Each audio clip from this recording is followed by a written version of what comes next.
Comment naissent vos histoires? Mais en fait, la vraie naissance de mes bouquins, c'est rarement une histoire, c'est plutôt un personnage. Tant que j'ai pas vraiment mon personnage qui me paraît pas vivant, qu'il n'ait pas une personnalité et tout, je m'en fiche un peu de l'histoire. J'attends d'avoir un personnage et c'est lui qui va porter l'histoire.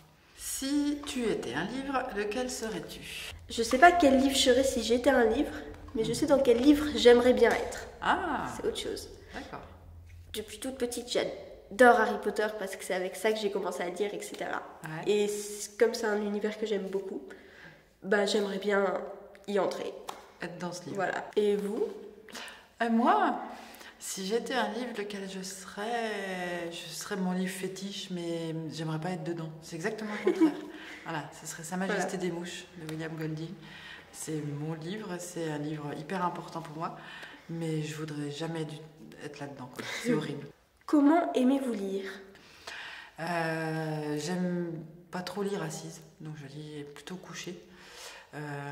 Couchée autour du livre, quoi. Voilà, et si je lis assise, ça va être dans un endroit et un seul qui n'est pas du tout sexy. Je lis aux toilettes.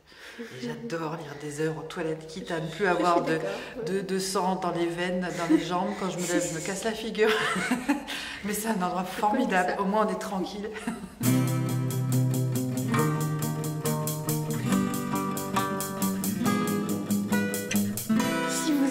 S'il y avait un personnage de roman que vous aimeriez rencontrer, ça serait qui?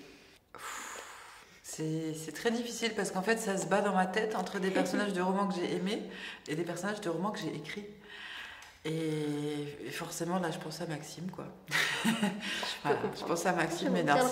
Si je pouvais le voir en vrai. Pourtant, il est autant présent dans ma tête qu'il peut l'être. Hein, parce que franchement, il y a des moments quand je suis en train d'écrire son histoire, je vis Maxime, je respire Maxime.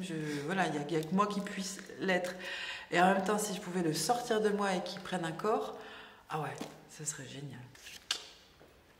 Joker. Donc, allez-y, posez ce que vous voulez. Je pose ce que je veux comme question. Est-ce que, à ton avis, le fait d'aimer lire, parce que tu aimes lire, est-ce que ça te poussera un jour à écrire? Alors, moi, j'aime bien écrire déjà. Ouais. Mais j'aime pas trop montrer. Enfin, pour l'instant, c'est mes textes à moi. Ça changera peut-être avec le temps. Mais c'est bien de ne pas montrer tout de suite.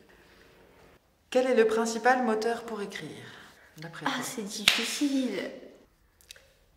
Je dirais que c'est juste pour le plaisir qu'une fois qu'on a commencé, ça se déroule tout seul et que ça sort et que ça sort. Et que même si c'est pas beau au départ et qu'après on va revenir dessus, le plaisir du fleuve qui coule en fait, de l'écriture qui suit, moi j'adore ça. Moi, je compare toujours ça, tu sais, à Spider-Man quand il découvre quand il a été piqué par l'araignée et qu'il commence à s'apercevoir des dons qu'il a. L'image du fleuve, c'est ça, quoi. Quand tu t'aperçois que tout d'un coup, c'est plus un effort et que ça coule tout seul, t'as l'impression d'avoir un putain de pouvoir magique. Voilà, c'est ça. Et ça, c'est génial. C'est exactement ça. Quel mot aimes-tu le plus? Je dirais que parmi mes mots préférés, au niveau de la sonorité, c'est surtout tintinabulé et phosphorescent, parce que c'est très joli à l'oreille. Et au niveau du sens, j'aime bien spontanéité. Je sais pas, j'aime bien. C'est vrai, c'est vrai. Et vous? Moi, je reste sur un mot, en fait, qui m'a toujours plu, et au niveau du sens, et tout, en fait, et il est tellement magique, c'est éternité. Tu dis le mot, t'es dans l'espace, quoi. Oui, le mot, il y a des mots comme ça où le mot va avec le sens. Ça peut durer longtemps. Ah, ça peut durer longtemps.